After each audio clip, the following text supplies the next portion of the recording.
live stream is brought to you by Optus, proud partner of the WAFL and WAFLW. The West Coast Eagles, supporting WA female footballers to follow their dreams. Kia, proud partner of the WAFLW. This is Kia. Simply Energy, supporting WA Footy's talent pathway. We are broadcasting here from the lands of the Whadjuk Noongar people and pay our respects to elders past, present and emerging. It is a lovely afternoon for football down here at Revo Fitness Stadium for this round 14 WAFLW match between Claremont and Subiaco. Jen Wallace with you in the commentary box this afternoon, and joining me, Ellie Blackmore and Hayley Miller, ahead of what should be an intense battle between third and fourth on the ladder. This is the third time these two teams have faced off in season 2021. Claremont winning by 20 early in the season, while Subi, they won by 11. Only a few weeks to go. So it's Claremont in third place with 7 wins, 6 losses. Last week, they got a vital win over South Fremantle to end a 4-match losing streak. And it's Subi in fourth with 6 wins and 7 losses. They come in having won 4 of their last 5 matches. Ellie, I'll start with you. Welcome to the coverage. Thank you for having me. My absolute pleasure. And look, no doubt you'd prefer to be playing. Obviously, season ended due to a broken leg, but having a look forward at the team list will come up in just a moment, but a special round for Subiaco, donning the Indigenous jerseys that we can now see on screen in front of us. Yeah, I'm sure that a few of the players will really get around our Indigenous girls and put a good fight on today. Absolutely. And Hayley Miller, sitting to my right up here in the box as well. Welcome. Thank you. Excited to be here. That's good. That's very good. A couple of ins and outs for both teams this week. The home side, Claremont, Arnott, Orme, Dyke, Lang, McDonald, they're all out. Elkington, Garstone, Valentini, Webb and Weston are in. Hayley, a bit about those players' ins and outs and potential impact there. Yeah, there's a couple of AFLW girls that have come out of that team in not just this week, but previous weeks as well. We've got Matilda Sargent, Jazz Stewart, Laura Pugh, all no longer playing for Claremont this season. So it'll be interesting. It's a new look side, but those girls coming in, the likes of Garstone, she's also played a little bit of AFLW. So it'd be good to see, how she can step up and take that role on. And Ellie, the outs for the Lions, Schmidt, Stannett, Miller, sitting to our right. That's why she's out. Big breaking news there. Ins, Toth, Buckley and McIntosh. Yeah, I think they're definitely big outs for us, but some of the girls coming in, they've got a lot of experience under their belt. They've been playing some good footy for the reserves, McIntosh, and I'm confident that they'll do well coming straight back into the team.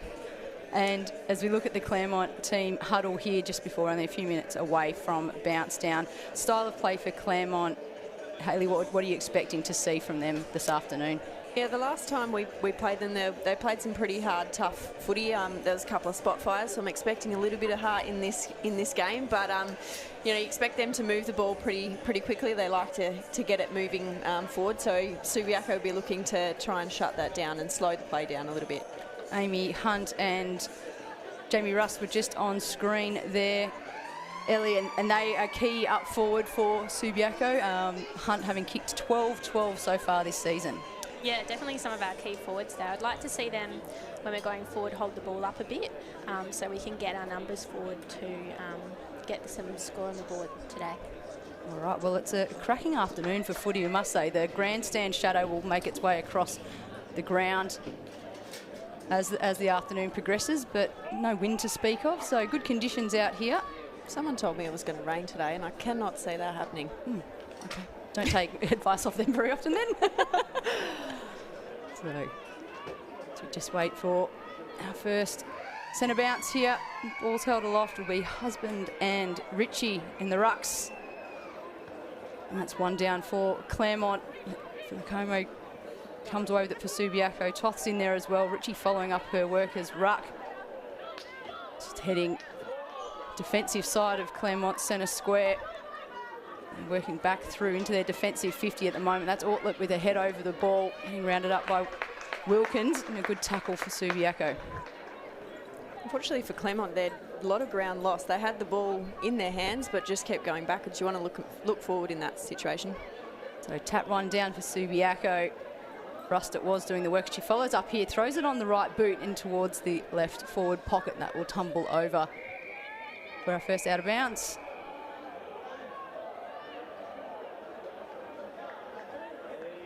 So some key matchups for today, you would think. Both bookends of the ground, I'm assuming that the defensive structures of both teams are quite well known. Not a long throw in, quite shallow. Toth trying to affect that. It's Dowrick who comes away with it for Subiaco, and she just tries to pump it forward towards the goal square. It's stuck into this pocket still. And a mark here for Toth. She's about 10 metres in from the arc, and she centres it beautifully to Buckley at the top of the square, about 25 metres out. Beautiful vision there by Tia to just spot up that lead, and for Kia to be coming and leading out the ball like that. That's what you like to see early in the game and get her confidence up. She's hard to stop in the air. Buckley, she's kicked 8-6 for the season so far. Settles over this. Has it got the legs? It does. Make that 9 for the season, and the first score on the board for Subiaco. They take an early lead in this fixture. Now, Ellie, what are you seeing in this first part of the game? Talk us through. Well, as you said, I like the composure from Tia to look and lower her eyes and hit up that target coming out of the 50. I think that's what Subi's lacked a little bit in the past few weeks, so it's really good to see them switching on at the right end of the season. What do you think Claremont need to do in this situation? Well, as you said as well, they need to gain a bit of ground out of this stoppage. Get the ball moving, gain some ground. Set to get underway again. The rucks go at it. Some husband gets a bit higher, but it's Subiaco that have come away with it. Pickpocketed there from Dumanis. Hamilton Smith with the hand pass just slightly behind her. We're just on the outer wing side, just outside the centre square at the moment, and a free kick's been awarded. A little bit overzealous with that tackle there. Dumanis to play on, puts it on the left boot. Gets an inside 50 deep into the left forward pocket. Ortlet working it away for Subiaco. They come back inboard to Cowie. Puts it on the right foot. There's plenty of people settling under this though. And play on, umpire's call. Must have been touched on the way down. So we'll have the ball up. It's worth trying to claim those ones sometimes. Sometimes you get them, sometimes you don't. It's always worth asking. Yeah. And people have to make a decision that way, don't they? Absolutely. So we're just stuck on the far side of the ground at the moment, just underneath the scoreboard there. Another tap down to Claremont's way, but it's Buckley who gets this through. Throws it quickly onto the boot, down the line. It's in the outer wing at the moment, and defence come through for Claremont, but a big tackle from Hunt and Dowrick. Coming up high as forwards. So we'll have another ball up and the players get a chance to reset. Ritchie wins this time, but Claremont read it better. Out to Scanlon. Scanlon puts it on the boot. It's going to be another inside 50, but again, very deep still in the pocket. Soccers it forward. Just rebounds into the hands of Cowie. She's well caught there. They let it play. Umpires kept the whistle away. Toth gets beaten. It's away to Dumana. She's dangerous. And it's just gone into the post.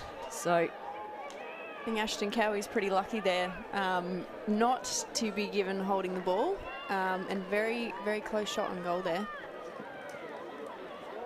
Dumanis with the poster. The first score on the board for Claremont. Long kick out from Ortlet. Finds Dowrick. That's Mackenzie Dowrick on the left boot. She goes over the top of Poxidio here on the grandstand wing. And getting tackled there.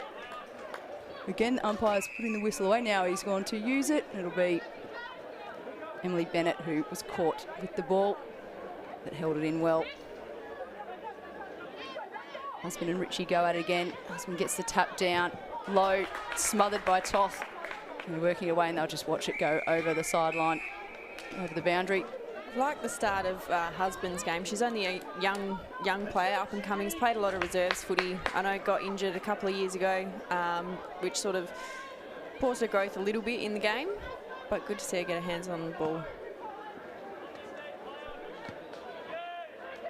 Coming through, Coward just set there for intercept mark, and looks like Subiaco are trying to surge forward. Sells a little bit of candy, comes around the player on the mark, and kicks it down the line of the centre square on the commentary wing side.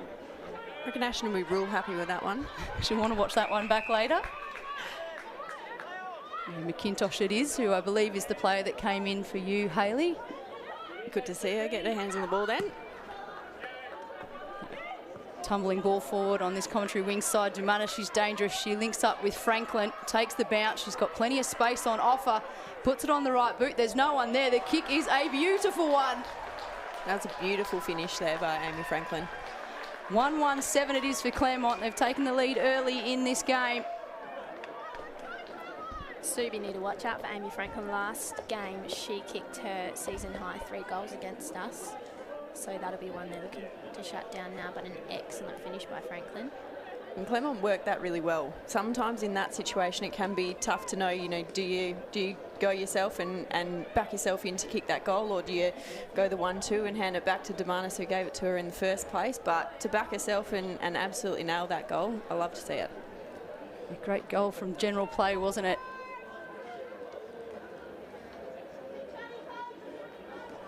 Franklin, that's her 11th for the season.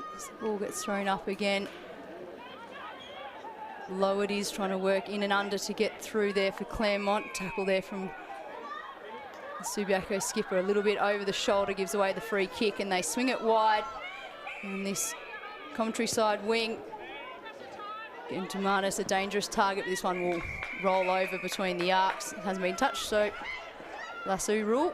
Thorogood bringing it in for Subiaco, finds Fulicamo inside. She chips it up. Wilkins, but it was a 1-on-3. Claremont outnumbered beautifully there. And Ortlip, Rachel, that is. Got the twins playing today. The two different teams, so that'd be an interesting home battle, I assume. Garstone with possession at the moment. Just sending it back down this wing side. Thorogood stayed down at the back and able to take possession, but it just gets seen over by McLaughlin there. It is 1 straight Subi, 1-1 Claremont, 7. They lead by 1. Still very early in the game, of course, just in first quarter if you're just joining us here on front row screens. And match broadcast of the days. Wilkins, strong, comes through and kicks it inside 50 into the forward pocket. Hyder it is, who is corralling that, and she's thrown off the ball by Fortescue. Good strength from the Claremont fullback. It's coming through. They look inboard. Beautiful kick finds Michaela Weston. She continues it going towards Brooke Wright. Just attacking side of the centre square now on that outer wing. But call it is, does well for Subiaco. Turns around and takes possession. So good intercepts, the turnover of play here. Kintosh just can't seem to, that might be Poxidio, I apologise, trying to pull that ball in below the knees, wasn't able to. Claremont turn up in numbers and they're out here now. Got Franklin on the lead. Right in the pocket again, it's Cowie, you'll just see it over. Smart defence. Unfortunately, it looks like there's a player down there injured as she tackled Cowie then. Ankle? She can just run it off, hopefully. Thought it was shoulder at first, and yeah, I'm not quite sure. Maybe lower leg, bit of everything, just a bit of ouch. Throw-ins in dispute at the moment. Thrown on the right boot there, Claremont. That's a lovely mark, settling underneath it. About 45 out, dead in front. Chips to the right-hand pocket. Dumanis plays on. She steps back inside onto a preferred left, and it's through. She's now kicked 1-1 for the day, and Claremont 2-1. They're on 13. Subiaco just the 1 straight 6 they're on. That was a very impressive step onto the left. A beautiful finish as well. She's looking dangerous at the start of this game. Ellie, who would you put on her to try and shut her down at this point? Oh, she's pretty agile, so it'd have to be someone who can keep up with her. I think it's a pretty good match having Taylor Thorogood on her. she can keep up with her. Maybe just needs to put a bit more body on. So Claremont free kick, one of the Subiaco Lions came to move before the ball went up, which I'm not allowed to do. So Claremont again, another forward entry. Been busy early. It's Ortlip who connects now with Abby Darrick down the outer wing, just across the half-back line. She looks inboard to Filicamo, who's been pickpocketed there from Claremont. Elkington trying to get involved there. She swoops now and collects the ball, gets free of the tackle, shrugs it and gets a good hand pass away, moving Claremont forward again. This one's another dangerous forward entry. Dumanis unable this time to pick it up cleanly, and Subiaco managed to work it outside the 50. Big clash of bodies there. Gets the sense that Subi need to get it right up the other end for a while. And they're coming back into traffic. Second time in the row there. You could watch that one.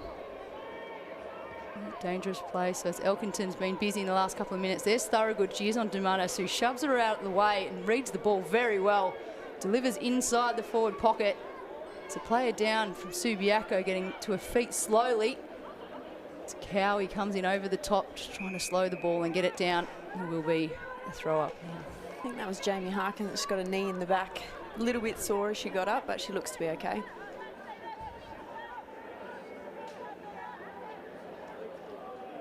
No, this tap one down by Subiaco. In fact, she does her own work again, roves herself. Russ, but the ensuing kick only goes as far as a navy jersey. And they look to set again. There's some leads coming, ignores that one. And it goes to the top of the square. It's got socket through. Subiaco, they had two players there to one. Claremont more desperate. And they go 3-1-19. Franklin it is, pickpocketing the work there and taking full advantage. She gets 2 for the day so far. It was a beautiful kick inside 50 then for Amy Franklin to get on top of. I'm not sure who it was. I'll find out. That was Maddie Scanlon. Very, very long kick. Yeah, she's been setting up really well around the 50 there and chopping off a lot of Subi's passes. And that one certainly paid off for them. You would have thought that, you know, Subi probably had the run of the play at the start of this game, but it's been all Claremont since then. So with a lead of 19 in this first quarter, 4.5 minutes remaining, Subiaco get the chance to surge forward. With a good intercept mark from Goodwin Wissink. She sends the ball straight back down the wing. There's 3 Navy to the 1 Maroon of Subiaco, but Subiaco find their way through. Here's the skipper, throws it on the right boot. It's a forward entry in the advantage of Holly Hyder there, but well defended from the back shoulder from Claremont. The attackers are trying to desperately to keep it in the 54 Subi. The relief kick from Claremont just goes straight into Jess Ritchie's hands, and she looks inboard to Filicamo, who turns back in and plays on quickly. She chips to Buckley, who's unable to mark out in front of her face. And Claremont turn up in numbers trying to get through this. It's Hyder who picks the pocket of Claremont's handball there, connects with Hunt, who's unable to hold on to it. So again, the ball in dispute in the right forward pocket. Pops out. The umpire's really letting those sort of stoppages play out, isn't he? Yeah, I'm not sure how that one popped out quite so high. Might have called a throw, but umpire let it play. So we're basically at the right on the 50 arc on the outer wing side. Subiaco is attacking half of the ground. They need a score here leading into quarter time. Filicamo busts through, puts the kick right to the top of the square. Dangerous position. Kenzie Dowrick tries to spin around, unable to find a preferred boot. It's gone to ground. Another stoppage in dangerous territory for Subiaco. 13 points. The lead to Claremont. 2.5 minutes remain. If you're Claremont, you're wanting to sort of hold this ball in not allow Subiaco to get themselves back on the scoreboard. Hyder doing the ruck work for Subiaco. It's tapped down to Claremont's favour. Comes out across the back line, but Subiaco pilfer it into McLaughlin, who's smothered trying to kick it back inside the 50. Payne, husband and some others for Claremont rally in. There's Hamilton Smith doing the good tackling work. There's an air swing in there from the midfielders, and Ritchie pushed in the back will get the free kick here for Subiaco. There's a lead from Hunt at the top of the square, maybe went a little bit early. So she goes trying to put it on top of Mackenzie Darrick's head, who takes a great overhead mark. She's only just playing in her second game for the season. Kicked it behind last week in her return fixture. Ellie, are you backing her in for this one? Absolutely. Put your house on it? Yep. Ashley Renshaw's house? Makes a good noise off the boot, but just fades away. Sorry, near Ash. side. Easily had the distance. It sounds like Ash Renshaw has lost her house. I would have put my house, my non-existent house, on that. Yeah. Kenny, normally a very, very good kick of the footy. Should be disappointed with that one.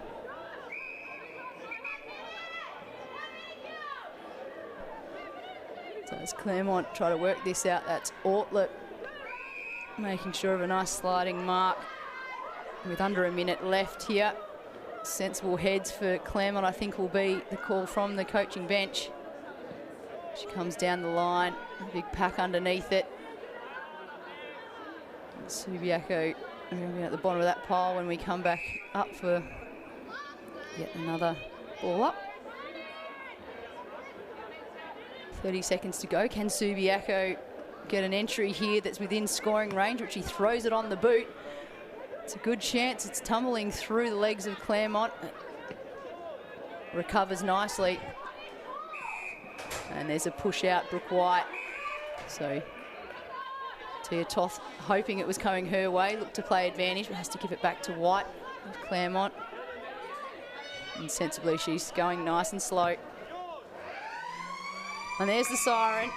End of the first quarter. Entertaining one at that, but it is Claremont, the home side. 3-1-19 to Subiaco Lions 1-1-7. Multiple goals so far to Amy Franklin, and a single goal to Kia Buckley of Subiaco Lions. Hayley, really quickly, your thoughts on the first quarter? Yeah, it was a bit of a mixed first quarter. Like I said, Subi had the run of the play really early, and then it switched to Claremont. They were really using the far side well, and that switch. I think just some cool heads for Claremont would really help in actually connecting that to their forwards and getting that extra score on the board. Subiaco need to really shut that down. All right, well, with the home side with holding on to a lead of 12, we'll take a quick break and we'll be back with you to review the first quarter with Ellie and Hayley and Front Row Screens in just a moment.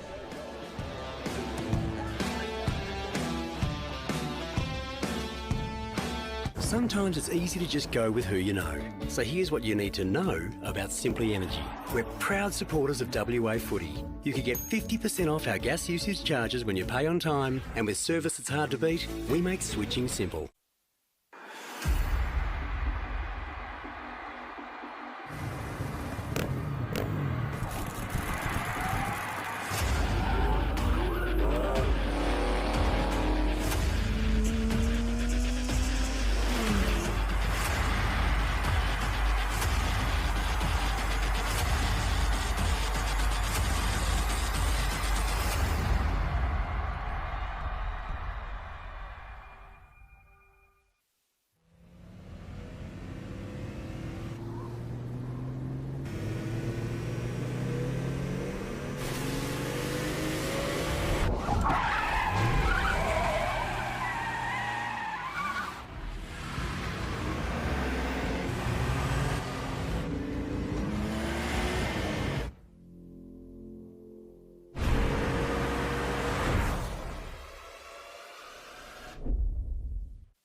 Sometimes it's easy to just go with who you know. So here's what you need to know about Simply Energy.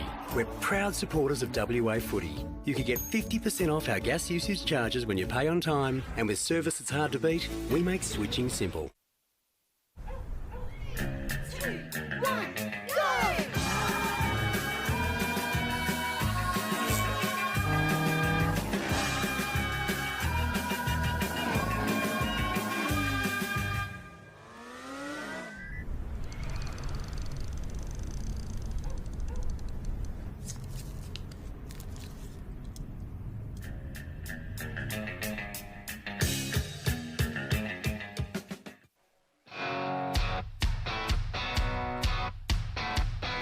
Welcome back to WAFLW action here. It's round 14, Claremont versus Subiaco at Revo Fitness Stadium. Jen Wallace is my name, and sitting beside me, Ellie Blackmore and Hayley Miller with expert comments. Ellie, we grabbed Hayley's thoughts at the close of quarter time. What do you think they are talking about at the moment down there as we look into the huddles? Claremont, they're in front at the moment, and Subiaco just behind. I think they probably would be looking to use their width a bit more. I think both teams have been playing quite narrow through the middle of the ground. Claremont did it well twice, switching out to the far side, which resulted in them pushing forward and getting a couple of goals. So they might be looking for their wingers to get a bit more width out there. And Hayley, it felt like there was momentum early to Subiaco, but they didn't get the reward they were after, and then a real surge from Claremont that netted them the 3 goals in quick succession. Yeah, absolutely. You'd just like to see Subiaco be able to shut down when Claremont has a run on. They just seemed for that better part of the quarter not to be able to shut it down, especially players like we saw there, Demanis just getting on top through that forward. And, you know, you have to shut players like that down, otherwise they're going to burn you all day. Absolutely. And in earlier games of round 14, the Peel Thunder had a win over the previously undefeated Swan Districts, 6-3-39 to 2-6-18. It's a bit of a shock result for some, although it was first versus second. As said, Swan Districts were undefeated up until that point. That's a big result. Certainly a big upset, but it just shows how close the teams are going into finals, which would make a really good final series. That's right. And then the other game currently on at the moment, we've got East Fremantle versus South Fremantle in a Pride Cup game. And I'll just refresh my thing. 78-6, 12-6, 78 to 1 straight 6 for South Fremantle. They've had a tough season so far in the league as Subiaco here through the effects, just doing their ramp up period and then straight into Claremont's. Do the Ortleb sisters both do that? Did I?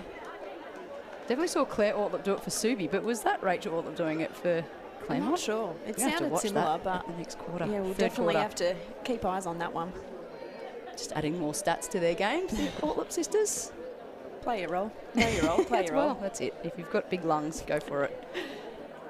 So it is 3-1-19, plays 1-1-7. The goal kickers today, Franklin with 2 and Demanis with 1 for Claremont, and Buckley with 1 and a behind to Dowrick for their scoring opportunities so far. Moments away from quarter 2 starting. It's a nice little crowd in, hanging around from the Waffle game previous. Richie and husband again to go at it. It's one forward for Subiaco. Toth and Filicamo it is, getting it further forward until the tackling pressure comes in. Just in the middle, right between centre square and the centre circle. Right in the middle of the ground at the moment, so neutral territory. We've seen a holding call. Free kick towards Claremont. To Jess Lowe. Heads across the corridor. Finds Yui. It's intercepted there. Across half back from Harkin. The rock-solid defenders for Subiaco. She kicks across the corridor. Claremont again managing to intercept this. This is battered forward. Bennett, that's Emily Bennett, that one. Kicks it beautifully forward. Right into this left-hand forward pocket. Brooke White, the veteran. She's in distance. She's kicked 6-6 in her 6 games this season so far. Played 34 WAFLW games leading into today.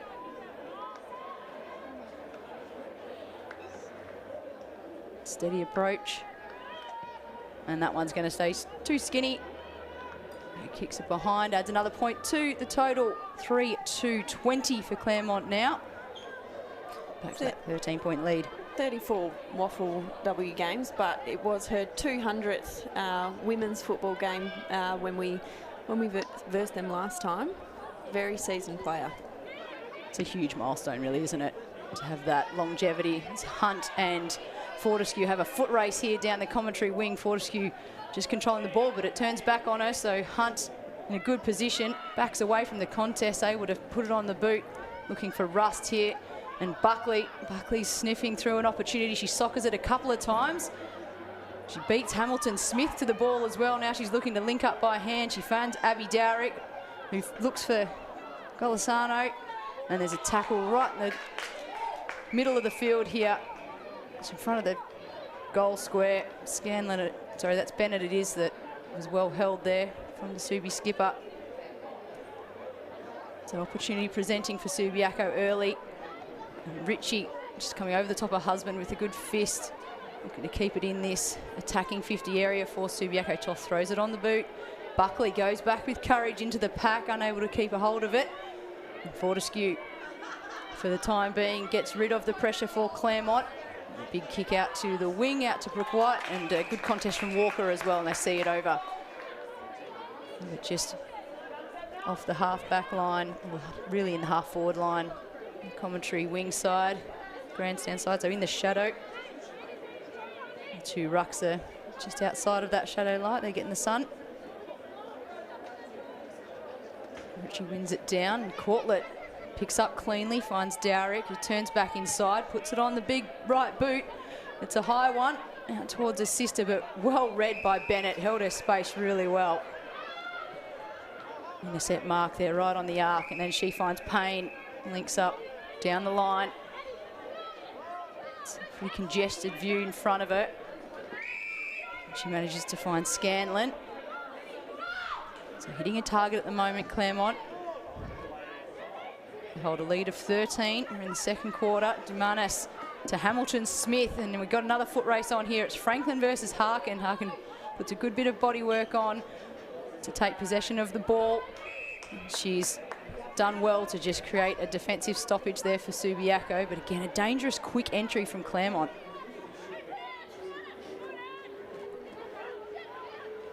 Goodwin, Wissink and Ritchie, it is in the ruck, and Ritchie this time comes away with it. She finds Plaxidio outside the arc, but can't manage to hold on to the mark.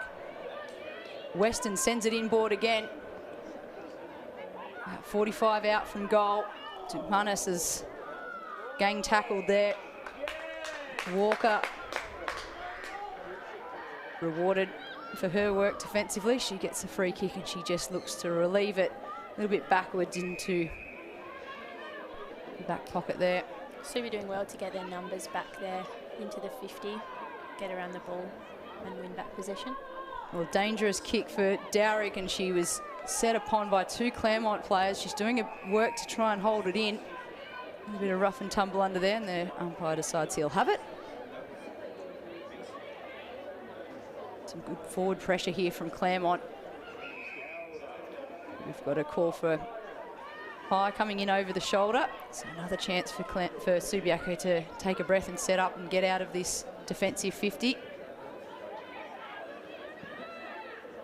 Goes wide to Rust, who runs onto it. Turns back now, trying to find players. No one really in front of her. Finds Birchall just on the outer wing side of the centre square. So I feel like Homo, the depth of the kick wasn't there, so she had to dive forward. So back with the ball in contest again. Subiaco clean up. Birchall puts it on the boot. Finds Buckley, who's free, just outer wing side of the centre circle. She's looking for options. Decides to go a bit of a 45 kick. It's well cleaned up and well held as well. Claremont are really well set up behind the ball defensively, and that's where Subiaco are running into some trouble. They've got nowhere to kick it to. So we're slightly in the attacking half of Subiaco. That ball will tumble into the 50 for Subi. Nice handball from Hyder onto Poxidio. Able to hold on to it. And again, Claremont able to work their way out nicely. Catherine Bennett waits for people to get into position. Clever play. That's great running from Goodwin Wissink. She came, put the distance in. Finds Valentini. Puts it on the right boot. Again, there's numbers here for Claremont. Elkington able to clean that, and she goes through. There's a player all by her lonesome at the top of the square, and she slices it off the boot for a behind. Oh, you hate that. I feel for Ella Smith there. When the goals are right in front of you, there's nothing in front of you. That is the last thing you want to do. Poor girl. I'm sure she'll bounce back from that, though. She'll be hungry to get her opportunity again. Great passage of play there from Claremont, though, coming out wide, playing down the wing and getting a really good entry. They'll be disappointed about the finish. Yeah, Smith had them all open to her. Unfortunately, kicked her behind.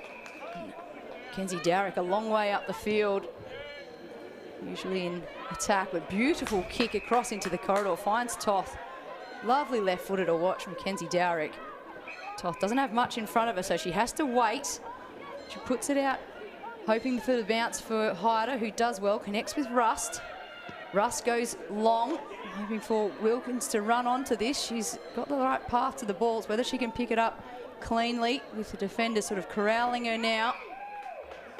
The umpire says, I'll have it. Good opportunity for Subiaco. They are 1-1-7, trailing 3-3-21. Second quarter, this round 14 clash at Revo Fitness Stadium.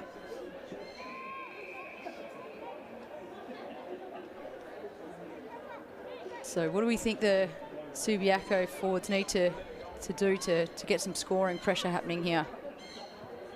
Well, they seem to not be getting deep enough when we're getting the ball in the middle of the ground. They're a bit too close, so I'd like to see them stretch out a bit to provide a few more options, because the Claremont players are getting back really well and blocking it up there between the 50 and the middle of the ground. Solid punch. Dowrick gets onto it first. Nice chain of handballs. Ritchie in trouble there. Now play holding the ball. So once again, Claremont's defence has stood up to the test. Fortescue able to work her way out. She's going to connect with White right out on the boundary line. Outer wing. Almost went over the fence. Yeah. Played with the millimetres available just then. And she again connects really well. They're doing this nicely, Claremont. They're finding the target, taking clean marks. Comes down the line again. This time, we'll wait and see who's able to take possession. Subiaco, throw it on the boot. Harkin it is. It's able to just bring some calm into it for Subiaco. Again, everyone within probably 35 metres of her. Russ leads up nicely. And Claremont, again, working their defensive structures. They've gotten back and set up. And Fortescue it is, again, able to get the punch in, and they rebound quickly. Again, Claremont connecting by hand down the far side. Low, just over the reach there of Elkington. Claremont are displaying some great skills at the moment by foot and making some smart decisions, lowering the eyes and hitting up the option. Unfortunately, that one was just a little bit too much on the kick, but it's getting them a good look down the ground. This ball bounced short of both nominated rucks. Able to tumble forward into Subiaco's half at the moment. Hyder, she's been busy this quarter, trying to get something happening for Subiaco, but well smothered in this attempt by Ortlip, the number 7 for Claremont. And again, you see Claremont quick to their feet to reset their structures in defence. Busting through here, Claremont in possession. Wilkins intercepts that. She's tackled immediately. Another ball up.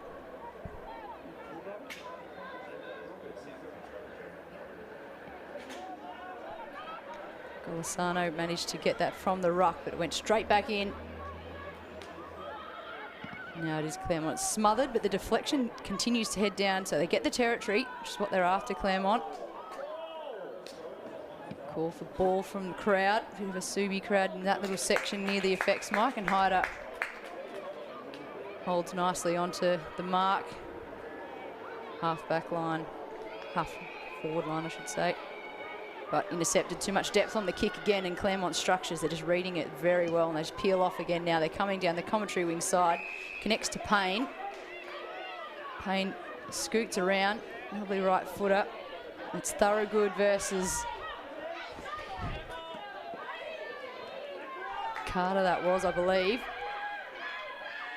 We've got to play it down. Payne, it looks like she's hit ahead. The ball's quite close to where the trainers are. I'll have to wait and see if they're there. They go. Just calling for a pause. See, the scoreboard keeps, the timer keeps going, but you can't have the ball land that close to where an injured player's lying. Saw Mickey Carter there she's a rugby player initially. Has played some AFLW for the Eagles more recently, but you see her there. She wanted to take on a few players, do the little goose step. Unfortunately, didn't come off on that occasion, but I'm sure we'll see that again today. So it was Andy Payne who was escorted by the trainers off the interchange there for Claremont. We'll keep an eye on that for you. Scanlon, well tackled there by Toth. He'll get rewarded with a free kick. She's got Filicamo coming around the outside, ignores that option. Has to step inside, sells some nice candy there. Puts it to the top of the square. McLaughlin underneath it. Dowrick gets it from the ground and it's out of the bounds on the full. Just couldn't get the swing around on the angle that she required. I'd say Subi will be disappointed with their last few inside 50 entries. There's been a few longer bombs inside. They need to lower their eyes and hit some targets. So a better entry there by Toff. Unfortunately, I think it's the forwards standing there with their arms in the air, and that is not what Subi's coaching will be happy with at the moment. Yeah. Goodwin Wissink it is out on the outside wing. She links up with the pace of, I think that's Elkington down the far side. No, that's Weston. Takes a couple of bounces that are on offer to her, but Harkin will be in a good position to clean this up for Subiaco. Again, not a lot of options for her, so she comes back inside and beats Brooke White. That ball's not made it to Filicamo, and the full made it hard work for it, so Claremont have claimed it. And there's a chance at the top. Mike Harkin's cleaning up her own mistake now, working hard as she always does. Grubbers this one forward. Birchall and McLaughlin there for Subi. Buckley's now there. Hamilton Smith for Claremont, along with Ella Smith. Ortlip for Claremont. Forget that I've got to say which side the Ortlip's from.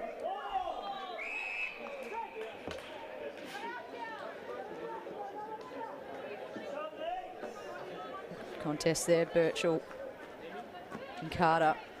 I think she'd be very good at tackling that rugby union, playing for Australia background. And very quick too. Lara looks to find some distance. Just finds Jess low.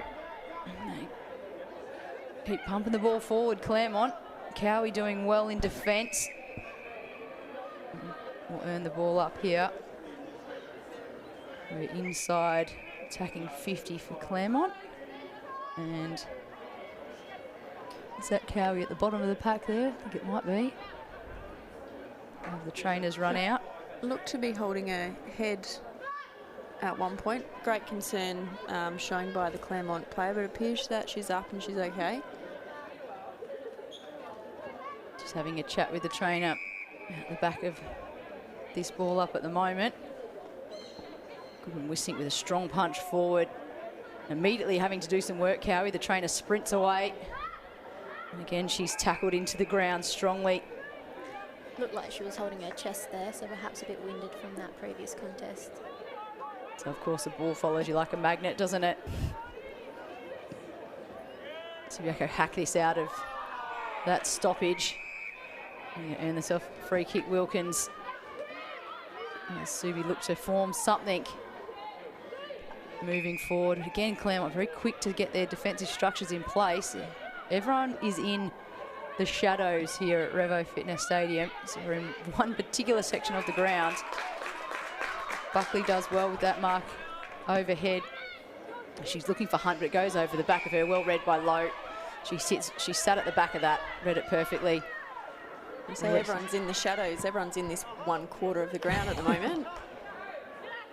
Yeah, we're playing a very skinny game of footy right now. It's all staying right underneath us here from our commentary position. Dowrick tries to break it open with her big right boot. Does tumble again over the top of Hunt. This time, Yui works it into the corridor. Cortlet puts on some good pressure, but Weston able to work it away to White for Claremont. Franklin leads nicely. The bounce gets around both her and Cowie, and it was Franklin quicker to react. Soccers it forward. 4 players converge, 2 from each side, and it is Ortlip of Subi that works it away, but straight to Weston, who runs forward, puts it on the boot, has a snap at goal. It's going to work its way across the face of goal and out left forward pocket for Claremont. I'm loving the orange boots there. They'd stand out massively, and she's a very quick player. Watching her stream down the wing, take a couple of bounces in those boots. Yeah, she's shown a good pair of heels, hasn't she? Under a minute left, getting close to just 30 seconds left in this first half of footy.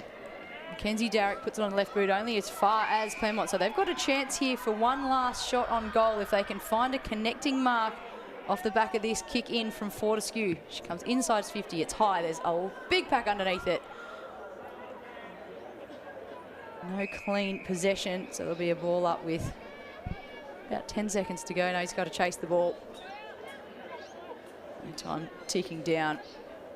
It's going to have to get thrown on the boot very quickly for Claremont if they are to score and beat the siren. There's the siren. 3-3-21 for the Tigers. Play 1-1-7. Ellie, thoughts on the second half of the first half? Yeah, I think Subi will be disappointed with the way they went forward. I think the forwards need to show a few more options for them. I think that's what they'll talk about going into the half. I was impressed with the way Claremont switched the ball out the back and played down both wings this quarter. So we'll see what they bring in the next half. Claremont able to keep Subiaco scoreless in that second quarter. They're 1-1-7 and the home side leading 3-3-21. So no goal scorers in that second quarter at all. So the goal scorers remain Franklin with 2, Demanis 1 for Claremont, and Key Buckley with the 1 for Subiaco. We'll return from a quick break. We'll be able to get a chance to look at the highlights and have a little bit more of a review of the half of action that we've seen. It is the home team in front, 3-3-21, plays 1-1-7. It's Claremont versus Subiaco. The front row screens, it's your match of the round for WAFLW round 14.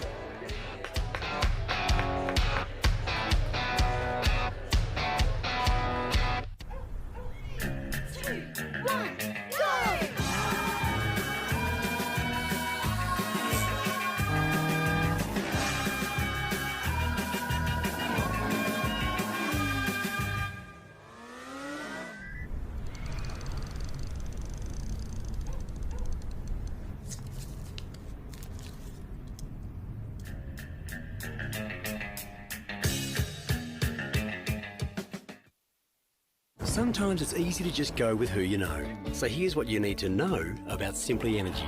We're proud supporters of WA Footy. You can get 50% off our gas usage charges when you pay on time, and with service that's hard to beat, we make switching simple.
Sometimes it's easy to just go with who you know. So here's what you need to know about Simply Energy. We're proud supporters of WA Footy. You can get 50% off our gas usage charges when you pay on time, and with service that's hard to beat, we make switching simple.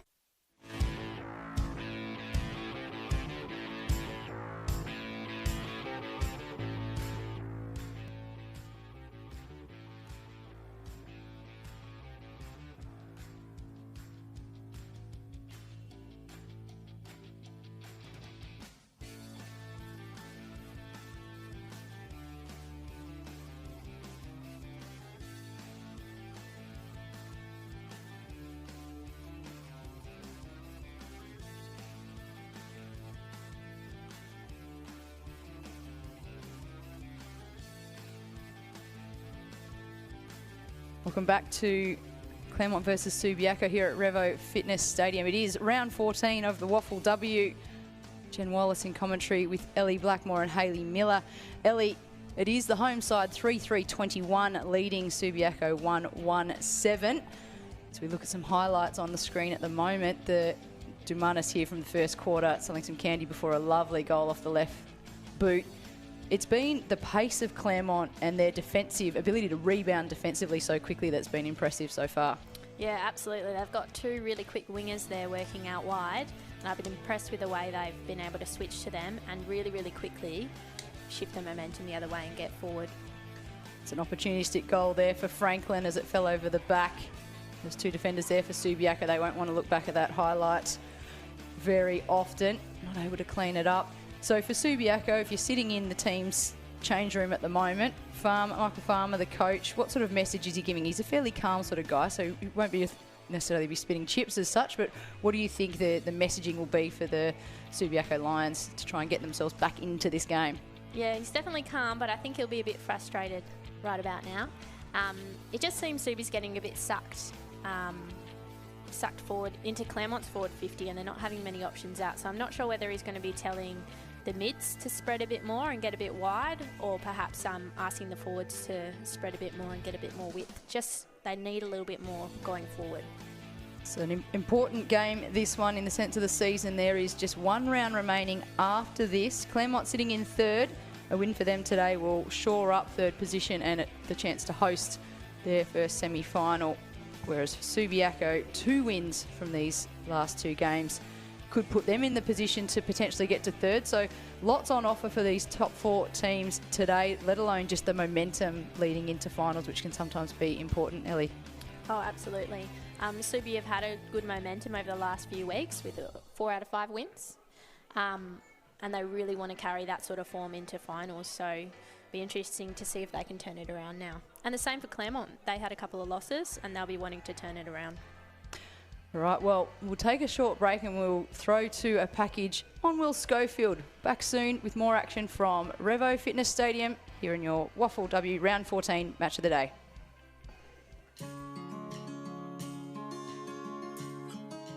I started my career here in Western Australia. I played most of my first year at Peel.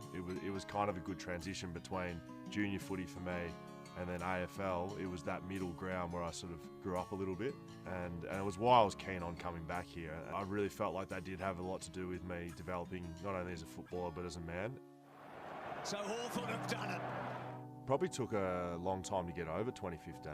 When you make a grand final, you think it's the best thing ever, and then when you lose it, you realise it actually could be the worst day of your life.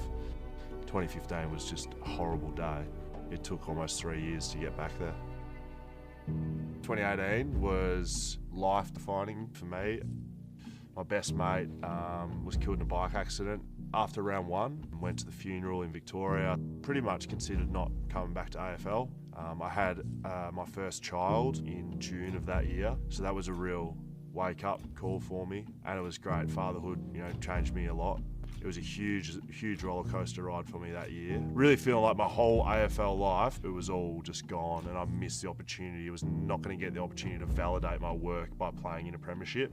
I wanted that opportunity to, in my mind, validate my worth as a player, but as a person. The Eagle has landed for the Premiers in 2018. Having won, it certainly helped that, but I've definitely come to realise your value isn't what you are as a player, it's what you are as a person. Yeah, well, really, when Scully decided to finish up playing at AFL level, I think he was lured naturally back to Peel, because this is where he played his football before he played AFL, and he felt the sense of the community down here, and he's got a young family. So from what I can understand, it was quite an easy decision for Will to come back to the club, and yeah, we're definitely thankful that we've got him.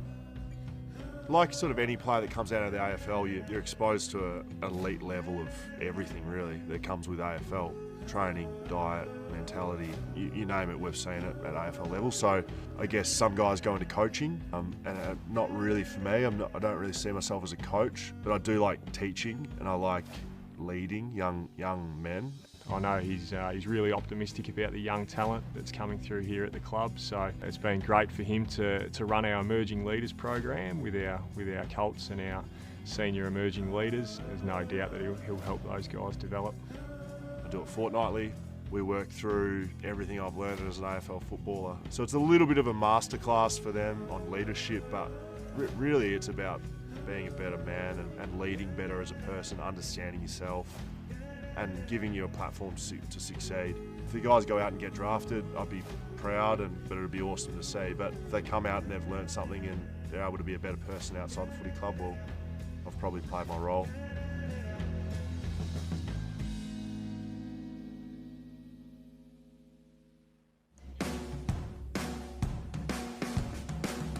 With the help of Optus, that was a great look at AFL Premiership player Will Schofield's return to the Waffle. It starts with yes, of course. We have a look around at the crowd that has stuck around here for this 3v4 clash, round 14 WAFLW action. It is the home side leading 3-3-21 over Subiaco 1-1-7. We'll be back in just a moment for the third quarter.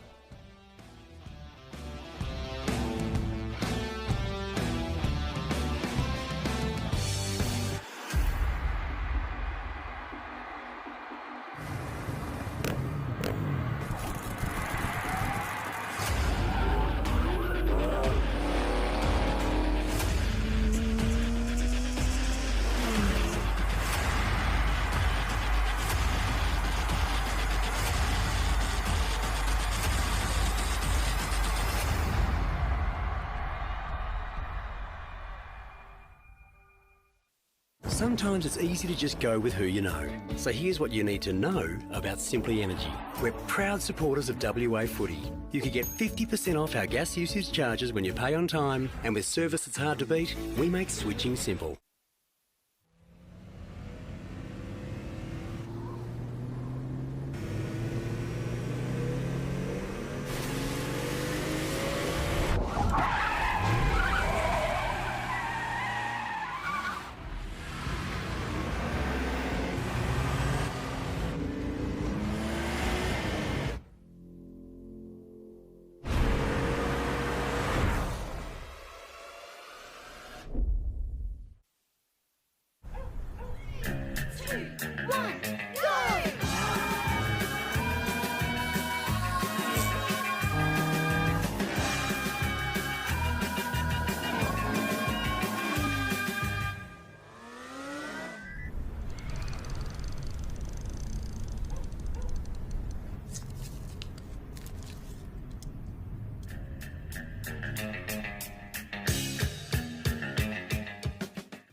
Sometimes it's easy to just go with who you know. So here's what you need to know about Simply Energy.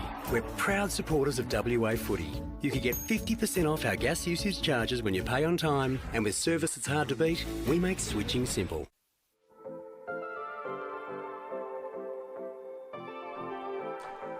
Welcome back to Revo Fitness Stadium here in Claremont. It is round 14 of the WAFLW, Claremont versus Subiaco. Claremont, the home side, they are in front at the moment, 3-3-21. Goals to Franklin, who has 2, and Dumanis with 1. Subiaco Lions, they are 1-1-7. The goal to Kia Buckley back in the first quarter. Hayley Miller joins me, as does Ellie Blackmore. My name's Jenny Wallace. Hayley, welcome back into the box. A quick review of that first half of footy. Yeah, I was just down in the rooms with Subi, hearing some first-hand what's going on down there. They're not overly happy with the structure that's around the ball at the moment. Both midfielders, and then our forwards not trusting the mids and the backs to do the work in the defensive half of the ground, so which sort of shows that you have no options going forward then. So they were definitely looking to, I guess, structure up a little bit more, trust each other a bit more, and hit those kicks. The ones coming inside are really hurting them at the moment. They're not hitting them, and it's causing those crucial turnovers in the middle of the ground. And Claremont are slingshotting from that. So you'll be looking to see some more structure from Subi in the second half.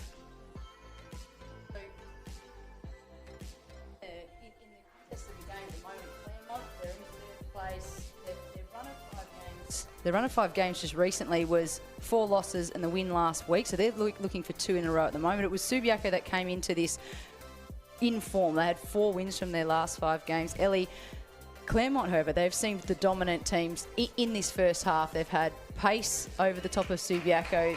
Their entries into forward 50 have looked dangerous each time they've gone there. They've rebounded really well from defence, haven't they? Absolutely. And those 2 forwards in Franklin and Dumanis are definitely looking dangerous in the forward 50. So the challenge is there for Subiaco to try and bridge this deficit. And the challenge again for Claremont to try and go back-to-back victories, as both teams are building towards an important final series in this WAFLW season 2021. If we just look at the Subiaco players there having a warm back up, and let's have a chance to look back at the 3 goals that have been scored. It's been a low-scoring game so far, but it has been tight. This is Franklin. This is a lovely kick off the right foot from the forward pocket. Lovely goal here, and this was Dumanis who just showed her skills. A silky step back inside and then around the corner. Lovely kick. She's been very dangerous up forward. This was the one that snuck over the back. The Subiaco defenders won't want to watch this back in Harkin and Cowie. They just weren't able to close that ball down. So 3 goals there to Claremont. As I said, a slightly low-scoring game, but the intensity has been up. Yeah, it has been. It has been a tight, contested game. Probably not as much rough and tumble as I'd expect. And I think that's not from Claremont. I think Claremont have really pushed in hard. Subi have been a little bit on the back foot. So Claremont at the moment, they just look to be up and about a little bit more than what Subi are, and you know, that's the energy that's going to bring you the win in this game. So Claremont will be looking to continue that into the second half, but we know that Subi do play a good second half of footy, so it'll be interesting to see what they can do. So we see there the Subiaco huddle as they be getting last words from skipper Tani Golisano, trying to rev them up. We'll see here now Claire Ortlett will do her part in revving the team up. She's on the far side of the circle to us this time, not screaming into the camera like last time. And then across to Claremont, they're in a tighter huddle. Alice Smith will be delivering her last words as well, leading into this big second half. Earlier today, Peel Thunder upset Swan Districts 6-3-39, defeated 2-6-18, and the other game has just completed as well in Fremantle. East Fremantle, big winners, 13-7-85 over South Fremantle, 2-3-15. So comprehensive victory there in the local Pride Cup to East Fremantle Sharks. Moments away from getting started here in quarter 3. There's the Tigers, the home team, in the lead. They're up by 14 at the long break. Just waiting for everyone to get in position. Central umpire making sure everyone's got their numbers right. And should be underway in just a second.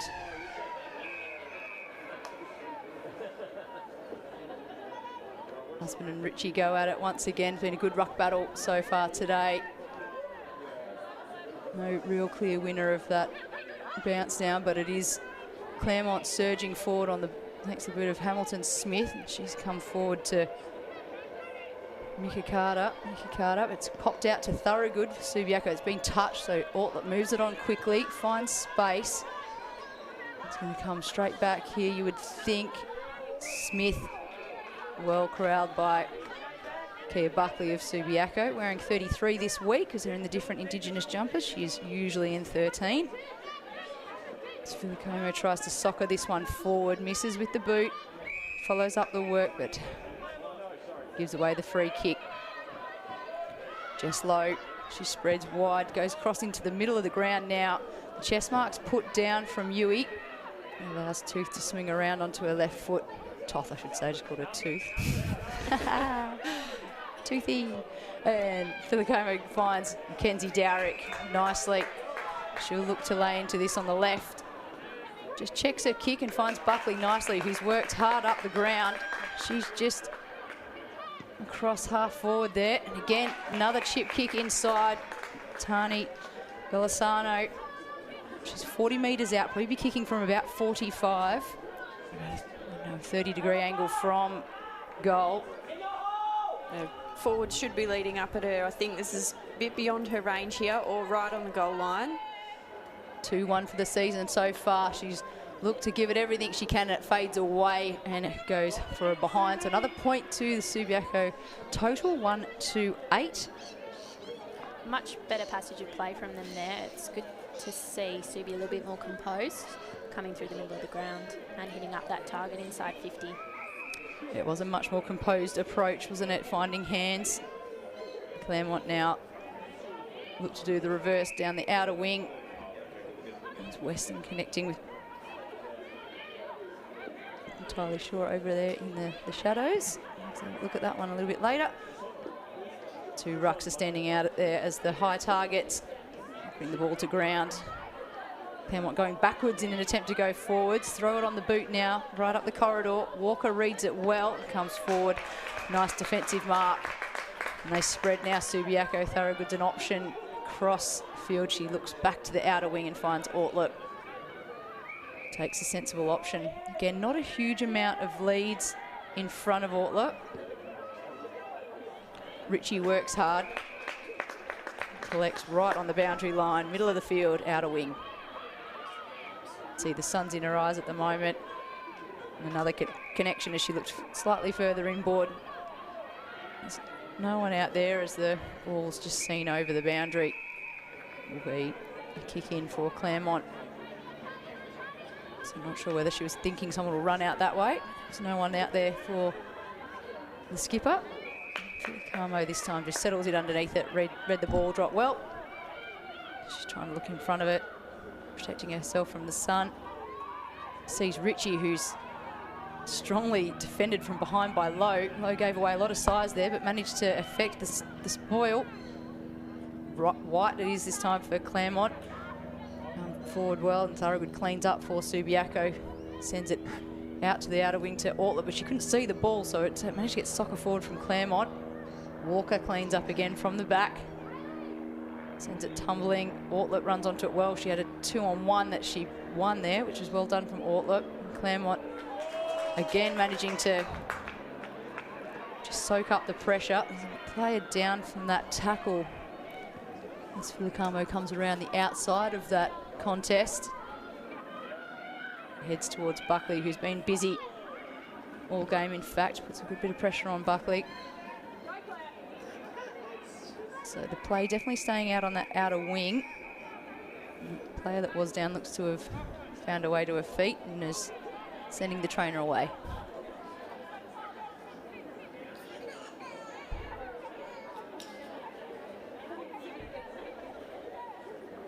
Husband and Ritchie line up again.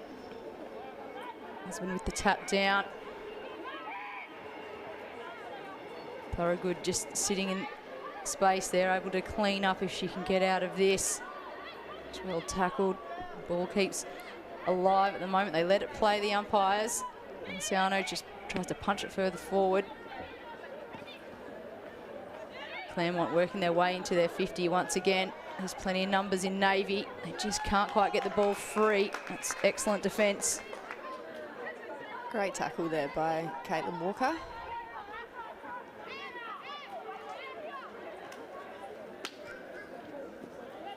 Low rose that really nicely. Valentini threw it on the right boot, just got into the pocket where White ran onto it. Tries to grub it around the corner. Handball back into her, and umpires saw that it did go out. Have a throw in instead.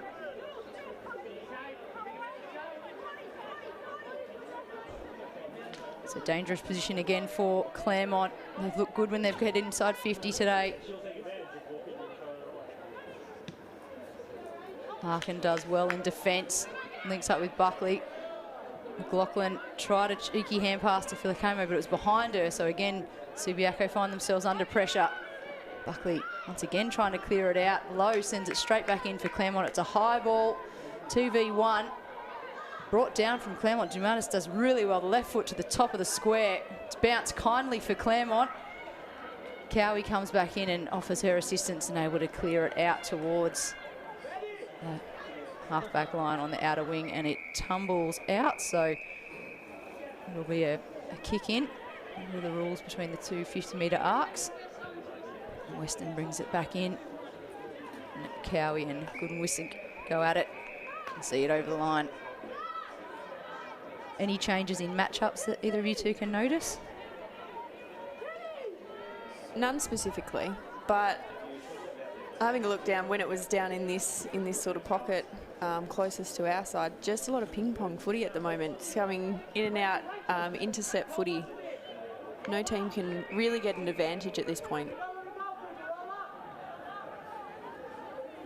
We're in the third quarter here. Claremont lead by 13.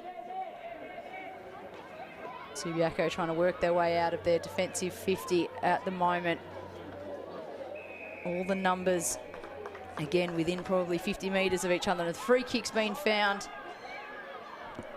with, I think that's the captain, is it, Ella Smith? It's a chance.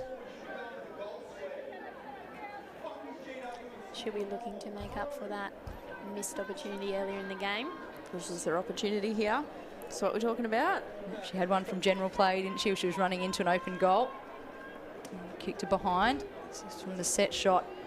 About 45 metres out, just to the left of goal. She goes to the top of the square, and Dumanis almost comes down with a mark.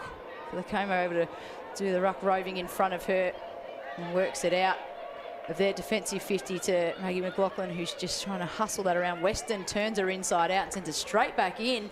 Dangerous again, but Cowie, last line of defence, cleans up. She's going to kick it out in on the full, out of bounds. Such good work, but unfortunately that kick there, she'd like to have that one again.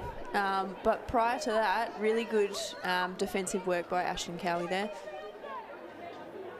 So Weston, the bright orange boots, sums up her options in front of her. Pops it to the top of the square.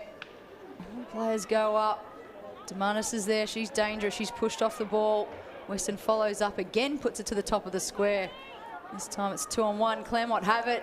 Unable to get enough boot to ball, and Harkin will try and send this away. Links with the skipper, who turns and goes. She plays on quickly. There's not a lot in front of us. She might have to take a couple of bounces. Elects to kick in towards the corridor. 4v2 there. Claremont outnumbered Holly Hyder, but she did very well for Subiaco, and she finds Amy Hunt.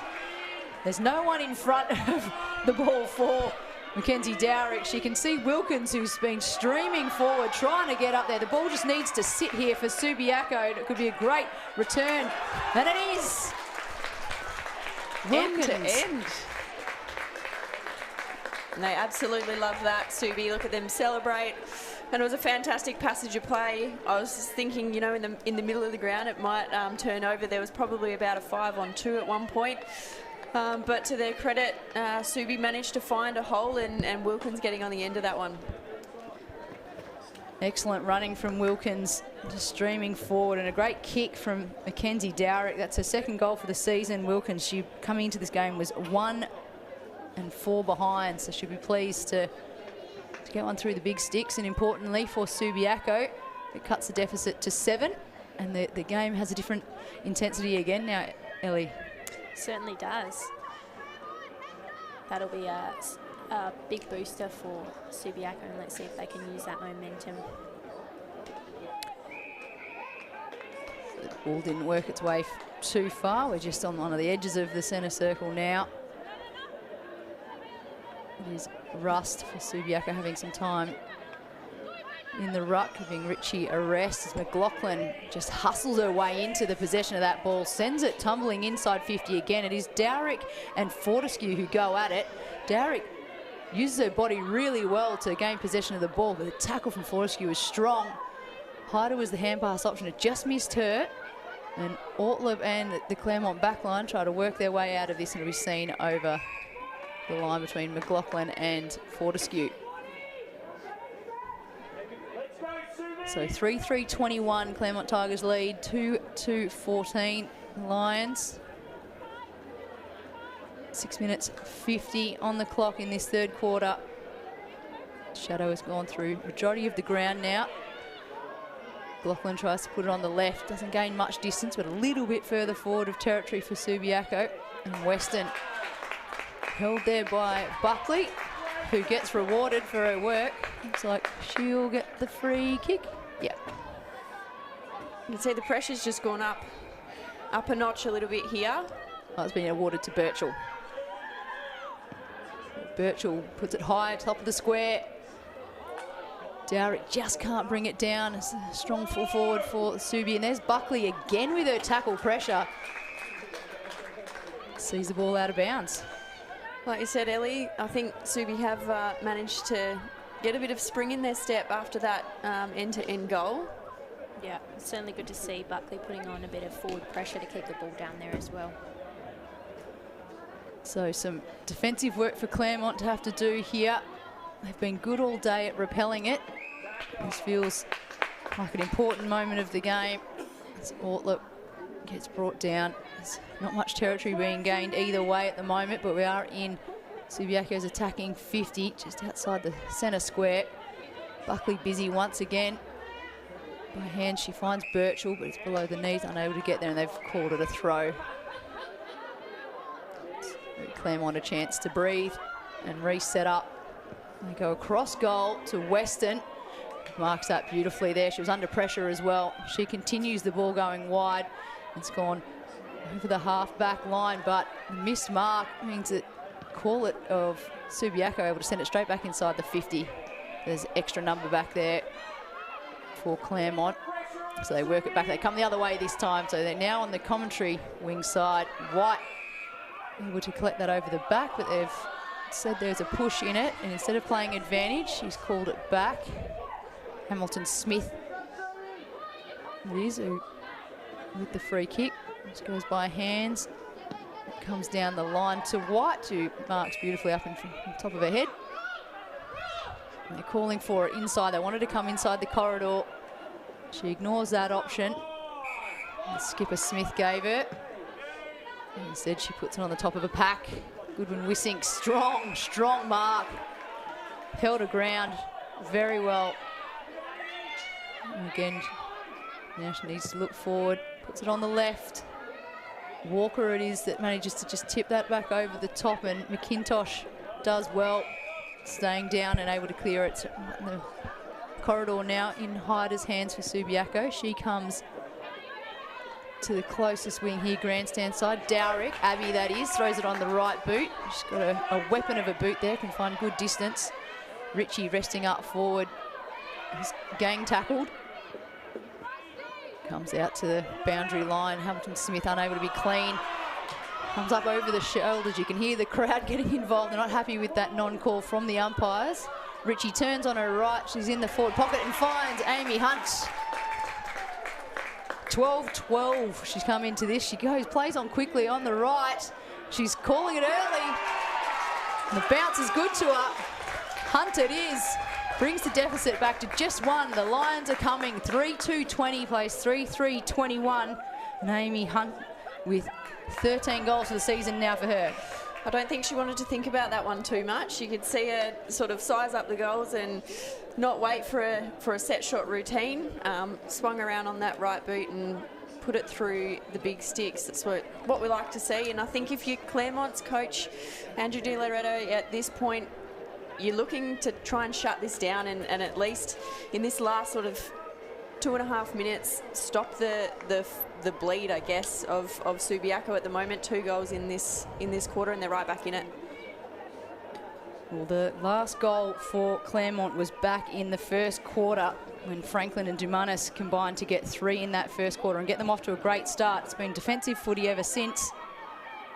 Now Subiaco back to within 1 point. And Walker intercepts defensive side. That's McIntosh, surely. Too short for Walker. And there's a 50. So Subiaco getting helped down the line. That'll be a coach killer for Andrew Delaretto. He won't be happy with that, just when he needs his team to have discipline. Let's see what McIntosh does with it now. Want to have a good inside 50 entry here. Hunt led early. Not a lot of intensity coming around the back. Harkin, she gets smothered.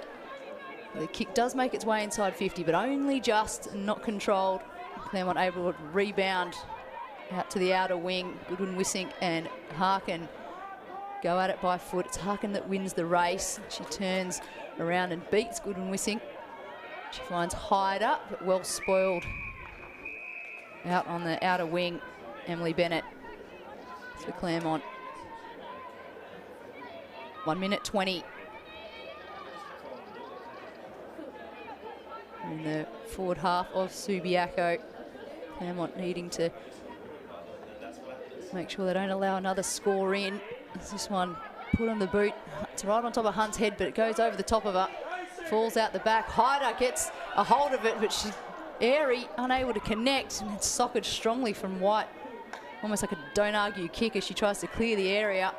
It's going to come back in one more time. Right on top of the square here. Dangerous kick. It's bouncing. Claremont, beautiful turn. Garston. But she kicks back into traffic. Dangerous kick heading back into the middle while they're inside their defensive 50. She's put her own players under pressure there. I'm surprised she didn't keep coming wide. Yeah, that was not a smart option at all there by Garstone, I think it was. They got away with it because the free kick was awarded to Claremont, so Western was able to clear the area, but in it comes once again. It's sitting down in the pocket. There's a lot of candy being sold today out there. Work. Quite enjoying that. Right. Sirens should beat any chance of another score here. There it is. So at the end of 3 quarters, this game is building to be an absolute thriller. 3-3-21, the Tigers. They were held scoreless in that quarter while the Lions managed to kick 2 majors. So they're 3-20. Goal scorers that quarter was Hunt and Wilkins for Subiaco. Take a quick break, and when we come back, we'll get the thoughts of our experts and look at some highlights from quarter 3.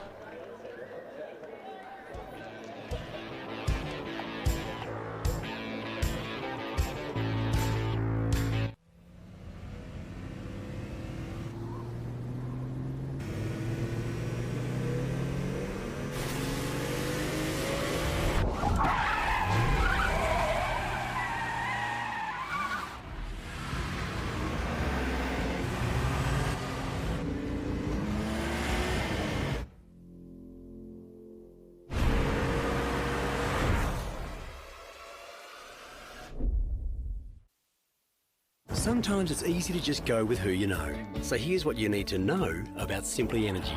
We're proud supporters of WA Footy. You can get 50% off our gas usage charges when you pay on time, and with service that's hard to beat, we make switching simple. 3, 1, go!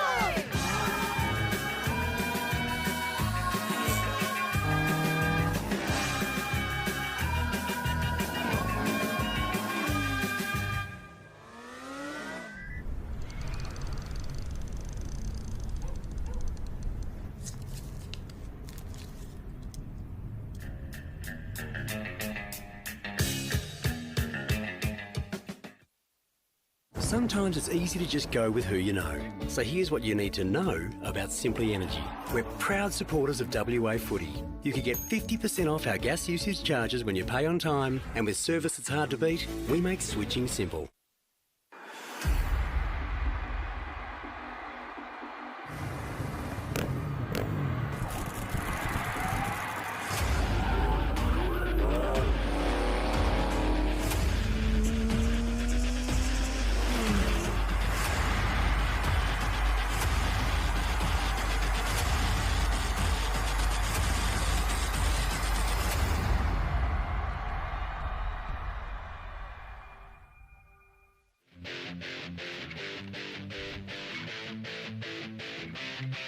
Welcome back to round 14 action. WAFLW, Claremont versus Subiaco. It is 3 versus 4 on the ladder. Just this quarter and then 1 week to go before finals. And this game is leading up to its billing. 3-3, the Tigers are on 21. They lead the Lions 3-20. Goal scorers in that third quarter were all Subiaco. It was Amy Hunt and Madison Wilkins who bridged the gap. So it's just a 1 point lead now to Claremont. Hayley Miller and Ellie Blackmore joining Jenny Wallace in commentary as the highlights just play on the screen at the moment. That third quarter seemed to be much more Subiaco, Hayley. Yeah, I think, look, as they spoke about, in the halftime break, they needed to be more structured around the ground. And I think that's what they did. They managed to spread out and hit those options. There was a little bit of luck on their side coming through the middle of the ground to kick that goal. I think this one here, yeah, as we're kind of waiting for that one to come through for Madison Wilkins there. A little bit of luck on their side with that one, but it was a beautiful passage of play, and it's just been a bit more free-flowing. That it has. And Ellie, your takeaway so far from that third quarter? I think the Subi players have started to back each other a bit more. They seem a bit more composed going forward, and as Hayley said, they're spreading a bit wider and actually looking to hit targets rather than bombing it forward, which is, I think, why they've seen some success. And taking your Subiaco colours off, which I know is really hard to do. You're in the Claremont huddle at the moment. What do you think they need to do to, A, hold on to not only the 1 point lead, but build on that? Yeah, it's a good question. I wonder what Andrew DiLoretto's saying to them down there. They're going to want to get back to where they were in the second quarter, sort of using that spread and pushing forward and hitting targets. I think they'll be wanting to lock down some of the Subi players that are winning the ball as well. I think that just that ferocity at the ball as well. They probably lost it a little bit in that quarter. Like we spoke about, they were hitting the contest harder than what Subi were initially in the game, but probably lost that a little bit towards the end, especially of that quarter. So you can see Andrew there, he's passionate, and he's telling his players that, you know, this is it on the line here. They're going to have to do something to try and stem that flow. So key players to lift for both sides in this fourth quarter. Hayley, who are you looking at? Look, I think it's the battle of the midfield probably. If Subi's midfield can continue what they did in that quarter and start getting on the move, Claremont, their midfield is Jess Lowe. She was getting on the move a lot in that first half of this game, and if they're going to win this game, they're going to have to get the clearances out through probably, your Jess Lowe's to get the ball going forward for them. You can hear the noise around the stadium, recognising this is a nice close battle here between 3 and 4 on the ladder. They need to play for leading into finals. As we've mentioned a couple of times, Claremont, they broke a losing streak of 4 games on the trot. They got a win last week. They're looking for another win here tonight. And Subiaco, if they can get a win from this position, they are 1 point behind. It would be 5 wins from 6 games for them leading into finals. Momentum is a big thing at the end of the season. Both teams hoping to peak at the right time. Just a second away from resumption of play here at Revo Fitness Stadium. Almost fully in shadow now, the ground. Rustin Husband it was in the ruck. One down for Subiaco. Buckley kicks it out of the centre square in towards the forward 50 for Subiaco. Dowrick busts through the pack, leaving Claremont player in her wake and puts a big left foot forward towards Ritchie, who's spending more time up forward. She's unable to keep a hold of that as Claremont repel 1 forward entry at the moment. It's an interesting move, having Jess Ritchie up forward to start this quarter. She doesn't look to be injured of any sort, so maybe that's more of a tactical move than anything. So throw in, nice and deep. No real winners of it, and the players just tackle down. It's Weston, gets well held by Golisano. Ball thrown up immediately. Again, no clear winner. It's still stuck in traffic. Dowrick tries to flick it forward. We'll have yet another ball up right on the arc here. Half forward line here for Subiaco. This time Husband bringing it down, but Dowrick for Subiaco takes control, puts it on the boot, comes inside 50, and it's Weston who gets to it the quickest. And she sends it down this commentary wing. Dumanis and White connect, unable to cleanly keep it moving forward, and again, the tackle pressure that both teams are showing at the start of this fourth quarter. I have noticed that it appears Andy Payne for Claremont hasn't come back on after that head knock early in the game. Doesn't look like she was coming back on at all, so they'll be a man down. Dowrick receives a free kick for a bit of high attention, but Payne was playing well for them in the first quarter, so that's a big out for Claremont. Obviously an additional rotation they've lost as well. So we think that this game is a bit of a physical battle as well, so could come into calculations. Ruster's out there free by herself, unable to collect, and Orflett comes through, paddles it down to herself and controls it nicely. Centres the ball to Goodwin Wissink, who has Fortescue following up for the handball. She kicks down the corridor a bit further. We're right in the middle of the ground, just on the outer wing side. A little grubber kick from Lowe. It's a nice handball as she followed up her own work. Nice 1-2 there. Looks to come back inside, finds White right on top of centre half forward. She gets Goodwin Wissink running through with momentum, and a lovely kick forward to Dumanis, who doesn't take the mark cleanly but gets a bit of extra attention from the look of it from Harkin, and has earned herself a free kick well within kicking distance, you imagine. Yeah, look, we've called Dumanis a lot in that first quarter. She's been a little bit quiet since, but this will get her right back into the game. It was very heavy contact, a little bit sloppy there by Harkin. Nothing malicious in it, but just a hard contest, unfortunately, front-on contact. So she's kicked one today and also had a poster. Dumanis for a second and nails it. Extends the lead back out to 7. The Claremont Tigers 4-3-27.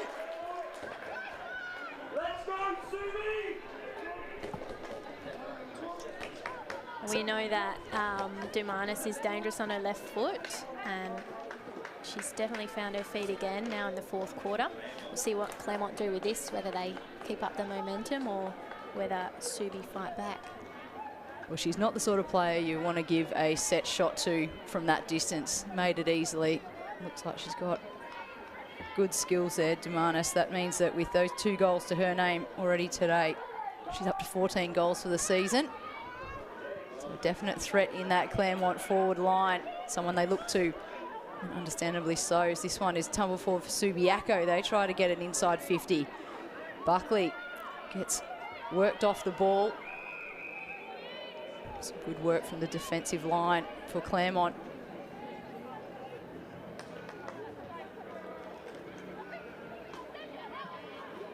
So the lead is 7 for Claremont. That's the first goal they've scored since the first quarter. So Dumanis trying to lift the side. You'd think all those sort of core players are the ones that both teams are looking for to lead the way through. Claremont really wanting to try and get the next score as well and see if they can put some distance on this scoreboard. So we'll have another stoppage. We're just outer wing side of the centre square, right in the middle of the ground. Lengthwise, very much neutral territory. Buckley able to collect off the tap in, but tackled straight away, no prior opportunity. She might have gone for a little fend off there, a little bit lucky. Again, the players just streaming in with the tackle pressure. No one able to get clean possession. Stoppage after stoppage at the moment. You can see the desperation start to creep in early in this fourth quarter. Oh, that's well read, the tap there. And Claremont, they're able to get it forward, right up the corridor, but Harkin reads it well. Ortlett being held potentially without the ball, but the play continues on. And we'll have yet another stoppage, but we've moved, 25 metres further down the ground into Claremont's attacking half now. Hamilton-Smith just can't be clean there, and Buckley again able to find her hands on the ball. She's been getting the ball a lot, and this time the free kick's been given away, so they've thought that she had the opportunity. Fortescue moves it quickly across the middle of the ground. Great body spoil. And unfortunately for Subiaco, they thought they were away there, but they just turned straight back over again.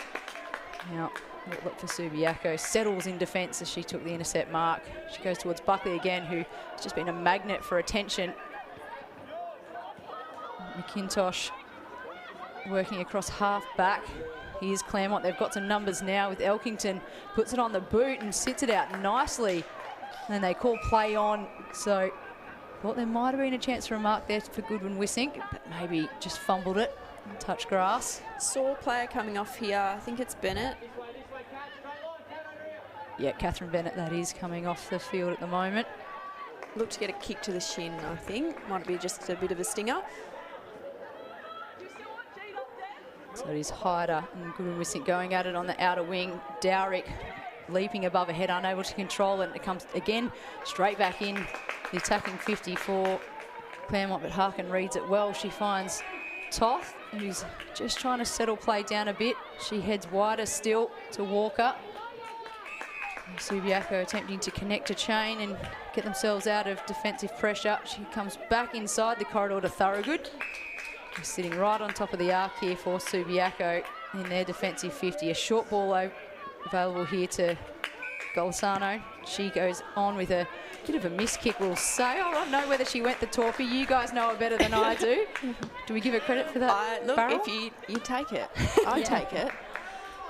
Oh, there's a bit happening here.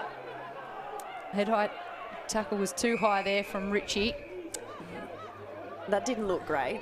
Ella Smith just settling down to take her free kick. Fortescue stepping in as well to say to Ritchie, not on my watch, thanks, mate. Weston, the bright orange boost. She's running backwards, but she connects well to a free player who kicks it again forward. So it's a game of territory at the moment. Just keeps coming back between the arcs. Smothered there from Weston. Punch from Elkington too in that passage of play, and Dowrick unable to clear the area, but follows up with a strong tackle. There's no prior opportunity, so we'll see another ball up. It's Ritchie and Husband go at it. Win down there for Claremont. Scanlon has been good, but in this instance it's well read by Thorogood. The defensive units for both teams just setting up so well. This kick finds Dumanis on the mark. Tried to be a little bit cute with that one, Thorogood. It's going to come back straight at her. She wasn't clean with it, so she's got some work to do still to get this out for Subiaco. Claremont are pressing forward. A big attempt back there from low. Brave work running straight back into the path of an oncoming group. Dowrick to Dowrick. Mackenzie and Abbey combining there. Swings Love right to onto see the left. Oh, beautiful kick. Buckley plays on straight away. They're out here. Finds Hyder. Hyder's got grass. She can keep taking it, or she can go for goal. She just elects to go for goal. And beautiful finish. No, it's just sat up. I thought that was going to run on and claim a beautiful finish, but it hit the brakes and just stood straight up. And Claremont, give them the credit. They didn't wait off the ball, did they? Good defence to run back. I thought she was going to say to Amy Franklin there, if you can do it, I can do it too. It was almost exactly the same spot, but not to be. And probably the best option in the end, just didn't quite have the distance. So this time she's in the ruck. Hyder. Camo gets beaten from Scanlon, who puts it on the boot and goes nicely. Walker's got a lot of work to do. She tries to soccer it, doesn't get all of it, but it works out in the end for Subiaco. Parking onto for the Camo up the corridor now. She's got Ortler, if she looks inside. She ignored a lead from Wilkinson. She's just gone to the pack now. And looked to be a strong mark from Mackenzie. It has been paid. Even she wasn't sure, I don't think. It started to think she had to swing around to the left. So we know she's got this distance. She definitely has the distance. Does she have the accuracy to bring this back to Evans Stevens? I've seen her kick many a goal at training just like this. But I've already lost the house on her. I know. Dowrick. Looks good off the boot. It is good off the boot. Hyder celebrates from in the goal mouth there. And we have it tied up footy game here with 6 minutes 40 on the clock. 4-3-27 apiece.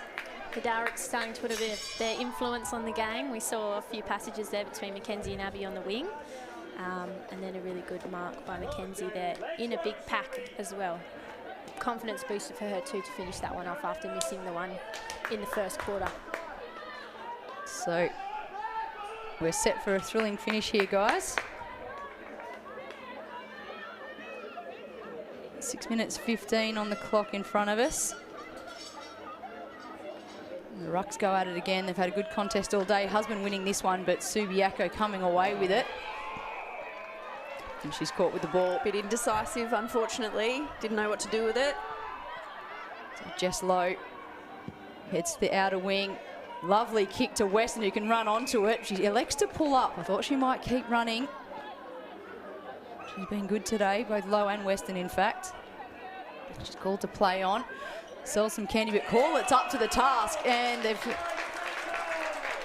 Well, that's a huge defensive play from Hayley Corlett for Subiaco. She plays on. Down the outer wing, but the mark is taken by Lowe. Again, she's just been cropping up all game. She's had a consistent game, I'd say, Lowe. This one, not one of her best, as Toth able to collect it on the half volley. She puts it just over the top of Rust. And Garston and Rust go at it. Good tackle from Rust. Holly Hyde elects to soccer it forward. She's taking on Bennett, and Bennett's done well in defence. She's been wrapped up and will have a ball up. We're now inside.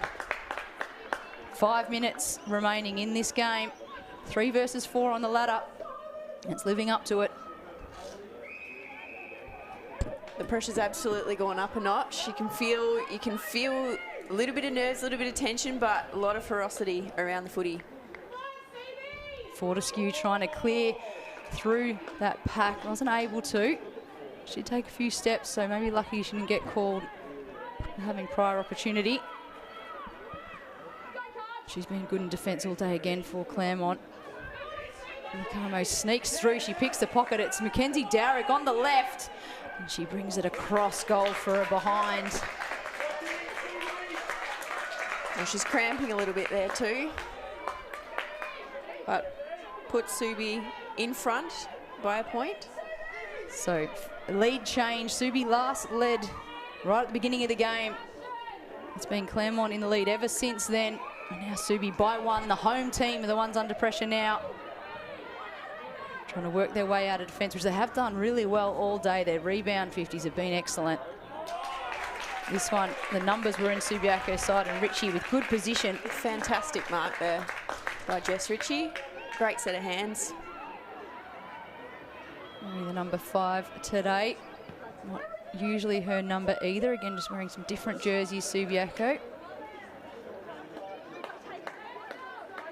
As this ball is going to be another ball up. Stoppage inside, about 3 metres inside the forward 50. We're on the half forward line for Subiaco. They're spending time in their attacking 50. Claremont need to keep repelling the pressure. They do so this time. A hacked kick forward, but it's got good run on it, so they've gained good territory here, Claremont. Subia going to take possession and send it back in. Potential falcon for Nicamo there. She's holding her face, so I'm going to say that was a flush hit to the nose. She'd like to have that one again. She got her chance, but it was set upon immediately. So multiple ball ups just following each other at the moment. Both teams looking to find their way to break through. Dowrick tries to muscle her way through. Ritchie tries to find it off the ground. Top it is. But Fortescue with great hands picks it up at her shoelaces and kicks it forward and gains great territory for Claremont. Harkin it is at the back, who's able to collect it for Subi. And Cowie sends it out to the outer wing. Ortlet running onto it. Has a couple to beat. She finds a skipper who puts it forward again towards Hyder. But lovely work from Emily Bennett. Back for Claremont. And Weston takes a composure-needing mark. They stay down the line. Farthest point away from us here, right in the middle of the ground. Numbers there for Navy for Claremont. It looks like an ankle injury now for Fortescue, unfortunately.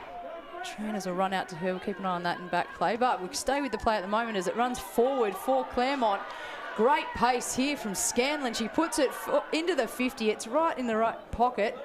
Walker gets to the ball first for Subi, but she's got nowhere to go. And the only follow-up is from Claremont. So they've got the numbers now. And Walker, incredible defensive work. All by herself, earns herself the free. That was absolutely fantastic by Caitlin Walker. Under immense pressure, 2-on-1. That is what you want for your sort of last line of defence. But the kick is not ideal at all. Puts a lot of pressure on Jamie Harkin. But again, another fantastic tackle there by Cortlet. Oh, we're less than a minute now. 1 point in it. Subi in the lead. The home side in great position. The ruck win to Subiaco, and they hack it out to the top of the arc. There's plenty of numbers there. Ortlip is up in the forwards for Claremont, and Hunt is in defence for Subiaco. It's going to be a free, the kick in because of the lasso rule. They've got to go with it quickly. Garston heads to 50 arc, and it's Weston with pace who claims it. She kicks it forward, it tumbles. Subiaco need to find their players right now. 20 seconds. Big kick out into distance. Dowrick just needs to slow this up for Subiaco. Time's Webb running doing out. well for Claremont, but has a long way to go territory-wise. All the numbers for Claremont were in front of the ball, so Subiaco now with 5 seconds on the clock. They're just running the clock down. And that is a big victory for Subiaco. The crowd is so loud. What a finish. I'm not sure I heard the siren. So 28, 4-4-28 plays 4-3-27. Subiaco, 1 point winners over the home team Claremont. This was 3v4. And what it does do, guys, is it sets up a phenomenal last week as to who ends up in third place.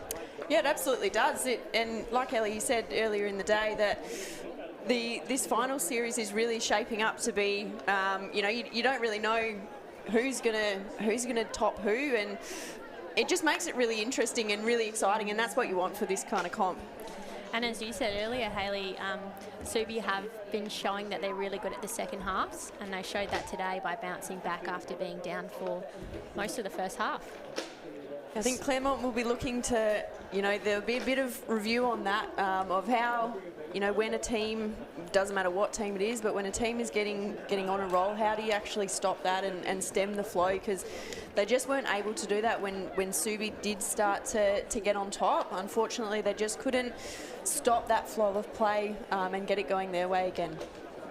So the goal kickers for Subiaco. Buckley started the game with the first major way back in quarter one.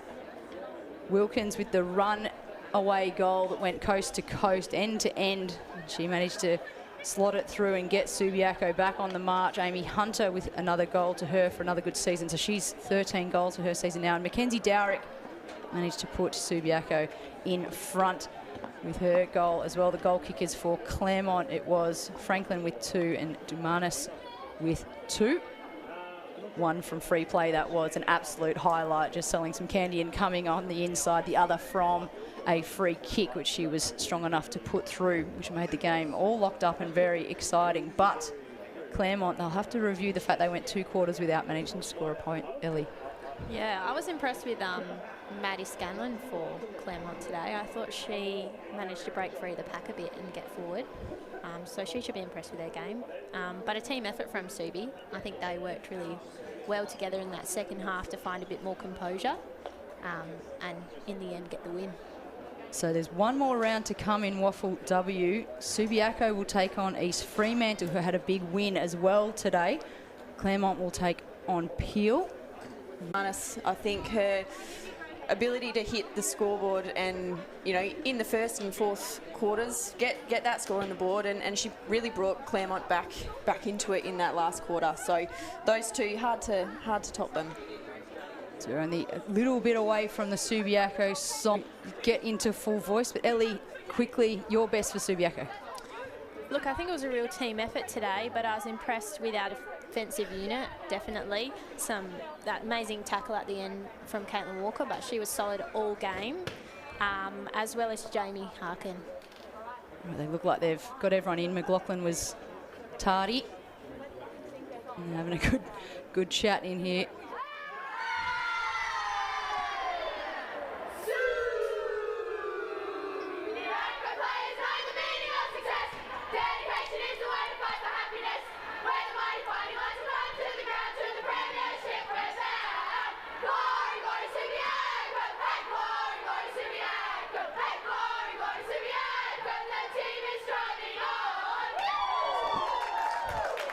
Well, with two very proud Subiaco experts beside me, they can't help but not be neutral at that moment when the song started. Both sat up a lot straighter. What does this win mean for Subiaco, Hayley?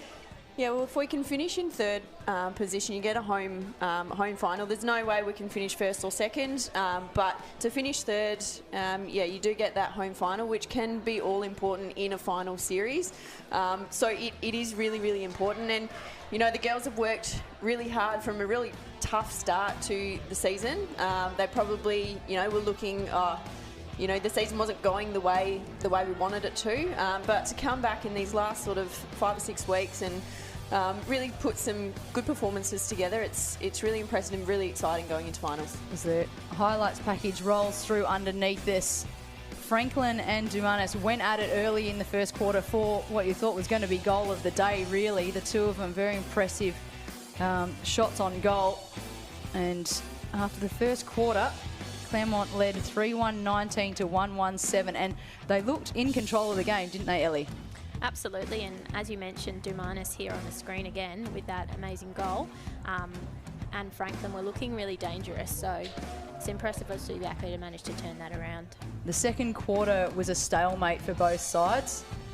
I think a couple of points scored for Claremont. Subiaco were held scoreless, so there wasn't a lot going on in that second quarter other than it felt like an arm wrestle, yeah, Hayley?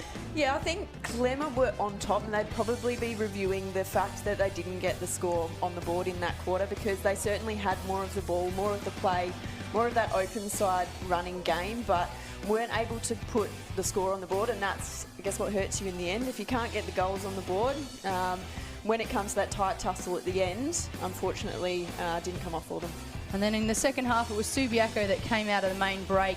They looked like a different side, managed to have scores through Wilkins, Hunt and Dowrick. And Dumanis, just that one goal in the fourth quarter, albeit a goal that felt like the tide was changing again for Claremont. So Subi continue their charge.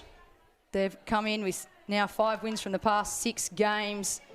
They've got a 1-point win over the third place Claremont Tigers. They are a happy club down at Subiaco.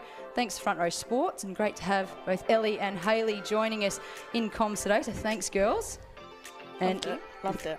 And I won't keep you much longer. I know you want to get down to the change room. So well done, Subiaco. 1-point winners. We'll be back next week for more WAFLW action on Front Row Screens.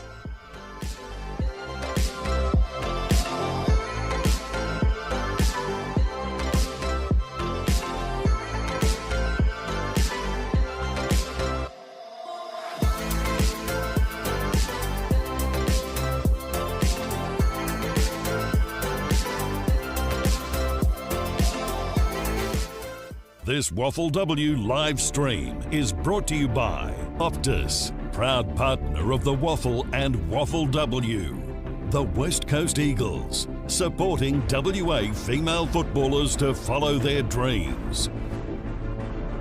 Kia, proud partner of the WAFLW. This is Kia. Simply Energy, supporting WA Footy's talent pathway.